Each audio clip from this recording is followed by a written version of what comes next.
And the final challenge for the Ultra Torp.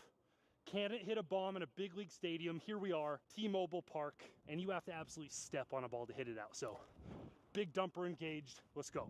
Bro, this looks insane. All right, come on. Oh.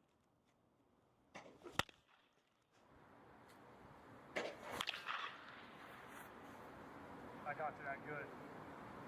Oh, baby! 105, 403. And the final challenge for the Ultra Torp. Can it hit a bomb in a big league stadium? Here we are, T-Mobile Park, and you have to absolutely step on a ball to hit it out. So, big dumper engaged. Let's go. Bro, this looks insane. All right, come on. Let's go. Oh.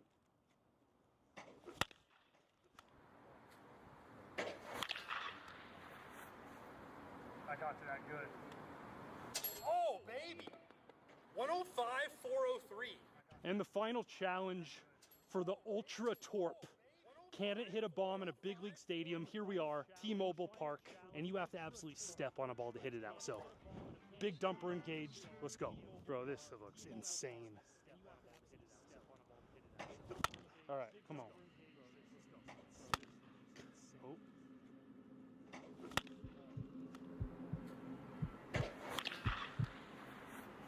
This happened not even a month ago. I'm a senior in high school, and I've lived in Nevada my whole life. And There's not a whole lot to do here, but one thing my friends and I have always been into is urban exploring. Here we are, We look for abandoned buildings, old service tunnels, dead malls, anything that felt forgotten. Let's go. Bro, this Climb through broken fences, take pictures, sometimes sneak up to the roofs or down into basements. It wasn't about breaking stuff or doing anything illegal. It was just about the vibe. The only guy in our group who always found the weirdest places was Charles. He was kind of the quiet, mysterious type. He'd show up with locations none of us had heard of. And the final challenge. Half the time, I didn't even ask how he found them. One day, he sent us a screenshot from some sketchy Instagram account. Low follower account, blurry photos, all kinds of creepy comments under the posts. The caption on the post in question just said something like, "Dozens of abandoned mine shafts in the Mojave Desert if you know where to look." According to Charles, he had been in contact with the account, and whoever was running it had given him some areas to check out. That's all Charles needed. He was instantly obsessed with the idea.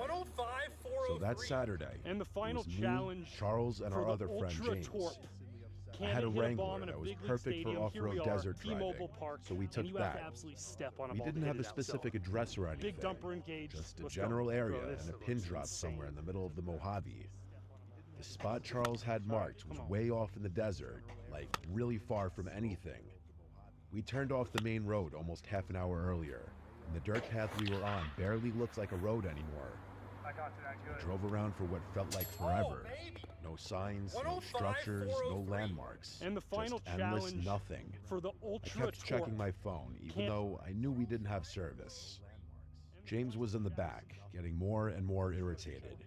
He started telling Charles this whole thing was a waste of time, and that he had been scammed by some troll account.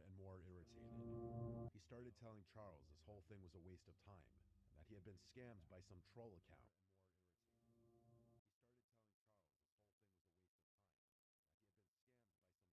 Would be known to tell me to take them out. That registers up front. Given that our store sits in the countryside of Alabama, we didn't really get much business at these insane hours of the night.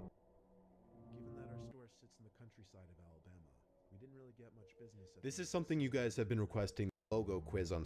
He sounded panicked and frantic as he told all the teachers this was not a drill and to go into lockdown. I actually got frantic as he told all the teachers this was not a drill and to go into lockdown.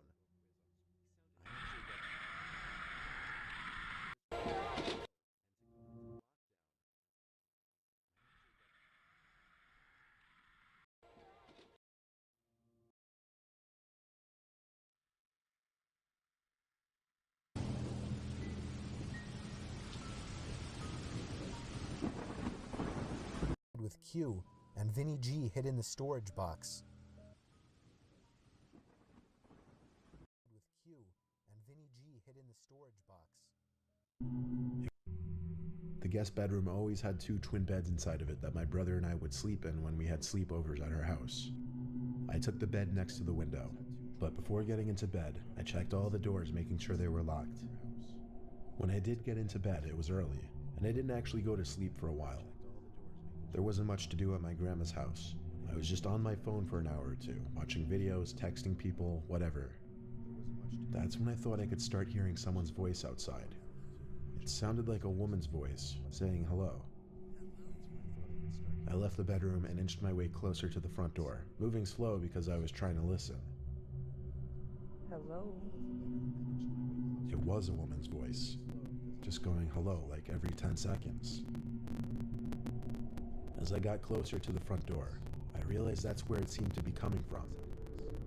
My grandma's door doesn't have a peephole, but the windows in her dining room gave a clear view of the front porch, so I went over to that window to attempt to get a view of who was out there. I tried peeking my head in between the plastic blinds without making it obvious, but I guess I didn't do a good job of that, because when I looked, I did see a woman on my grandma's stoop, and she was looking right at me, as if she knew I was going to be looking through those blinds. Once again, she said hello, with some freakish smile on her face. This woman was older, but don't picture her as some innocent-looking, small old lady. She looked like she was maybe late 50s, early 60s, and something about her face just skeeved me out. I moved away from the window and thought maybe it was one of my grandma's friends. It was midnight, though. Why would anyone come to the door this late? And why wouldn't she knock or ring the bell? Why was she just standing out there going hello over and over? I was genuinely unsettled. I just went back to the guest bedroom and shut the door. Now with the door shut as opposed to before, I couldn't hear that woman anymore. Maybe it was that, or she just decided to leave. I started texting everyone about it, my sisters, my friends, telling them how bizarre it was. But a good amount of time passed in silence, and I was starting to calm down. My sisters were telling me to call Grandma, but there was a 0% chance she was awake, and she barely ever even checked her cell phone anyway. Just like that, something broke the silence. A banging at the window. Not a knocking or tapping, banging. I felt that fierce pain in my chest area as my body entered that fight or flight mode. Shortly after the banging stopped, I heard that familiar voice say hello. With that boost of adrenaline, I guess I had the extra confidence to grab the blinds and push it up. There I was, face to face with this horrifying older lady, with only a thin layer of glass between us. I screamed at her smiling, gross face, "I'm calling the cops." I pulled the blind back down and ran back outside to the living room. I looked around the house, then ran upstairs to box myself into the upstairs guest bedroom. I didn't want to actually call the cops. I don't know why. I wanted to just wait it out. I crawled into the bed in the upstairs guest bedroom and tucked myself under the covers. A couple hours later, I was still awake, and I finally only then went back downstairs to look outside each window. That freaky old lady seemed to be gone. The next morning, I called my grandma and told her what happened. She started yelling into the phone, clearly panicking and distressed. She told me how a few days earlier, she was being watched in the grocery store by some woman about 10 years younger than her, who just kept smiling at her for no reason. I told her to calm down. I didn't entirely know whether to correlate the two or not, but when we eventually got off the phone with each other, I did have to give it a second thought. My grandma is 75, and she has lost a bit of her wits, so I do have to take some of the things she says with a grain of salt. But the way she yelled into the phone about the woman in the store really gave me the chills, and I still wonder if it could have been the same person.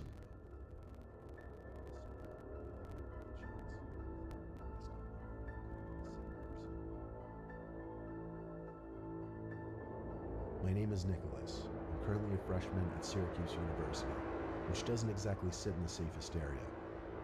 I just went through a breakup with my first girlfriend, so I started getting back into the online dating scene.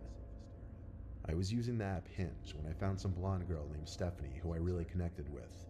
She also went to Syracuse. We both liked to read, go to the movies, we even had the same sense of humor. I suggested we go on a movie date, and she said she'd love to. She told me to meet her at some specific point near campus and she'd pick me up.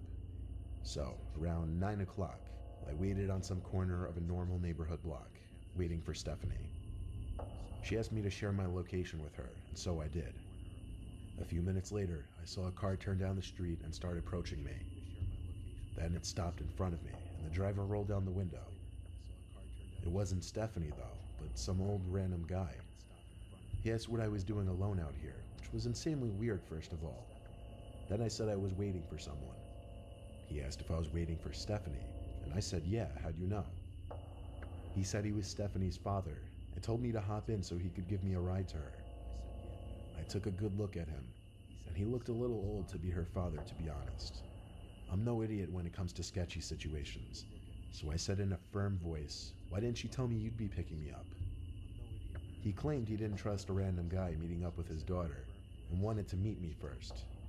I took another good look at the man and didn't say anything. I simply started walking away in the opposite direction from where his car was facing. He started yelling, hey, hey, sounding surprised that I was just walking away like that, but I've heard way too many kidnapping stories to know where this could potentially go. I heard the guy's car moving, and I turned to make sure he wasn't doing a U-turn to follow me. I breathed a sigh of relief when he drove straight and turned left out of sight. I continued walking down the block towards campus.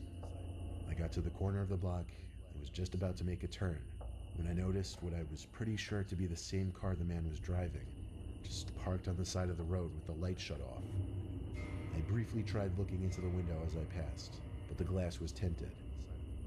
I tried not making it obvious that I was suspicious and continued walking. I got a text from this so-called Stephanie person saying, why didn't you get in the car with my dad?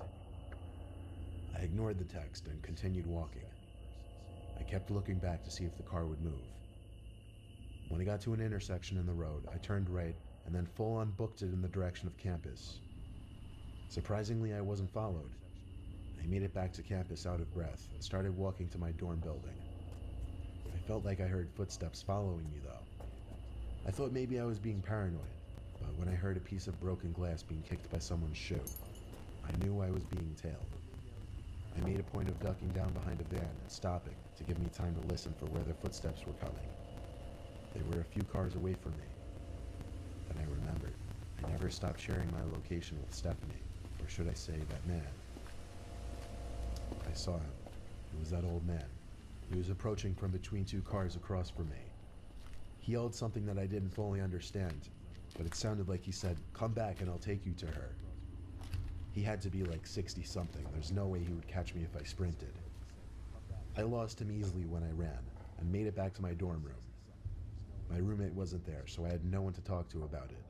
But when I lay in my bed, I got another text from that man, and it was shocking. It said, you're a little piece of fucking shit. You're lucky you got away. I would have strangled your ugly ass. I still have the screenshot. I replied saying thanks for the threat, it's going straight to the police, and I blocked his number.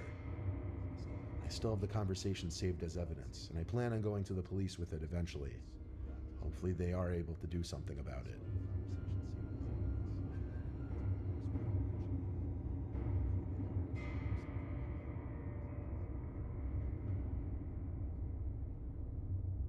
When I was 18, I had a side job as a part-time janitor at my high school over the summer. I would work sometimes days and sometimes nights, anywhere from 9 a.m. to 12 a.m., depending on how much money I needed. Oftentimes, I would be left to lock up the building when the older janitors have left. This was a time before the high school had cameras installed in every single hallway. So one night, one of my superiors, Tom, had to leave early, meaning I'd be finishing up the rest of my shift alone, and I'd be locking up for the night. He told me to text him if I need anything, as he always did, and then he left. I loved it when I was left alone, because usually I'd just do half an hour of work and then just hang around on my phone or leave early and still get paid for the whole shift. I definitely pushed it with the things I'd get away with at that place. One of the things Tom asked me to do before leaving was bring all the extra seats in the gymnasium from the assembly down to the basement storage room. So I figured I'd do that, then just go home. I grabbed a stack of 6 chairs and started carrying it down to the basement. The lights in the storage room were very dim. They kind of suck. The whole basement of that school wasn't exactly pretty. It felt more like a basement to a warehouse. Anyway, there were what appeared to be a bunch of art mannequins covered by paint cloths. You know, those big things that look like blankets. It seemed all of the school's art supplies were stored down here. I dropped the stack of chairs down where the rest of the chairs were stored, and went back up to the gym to get more.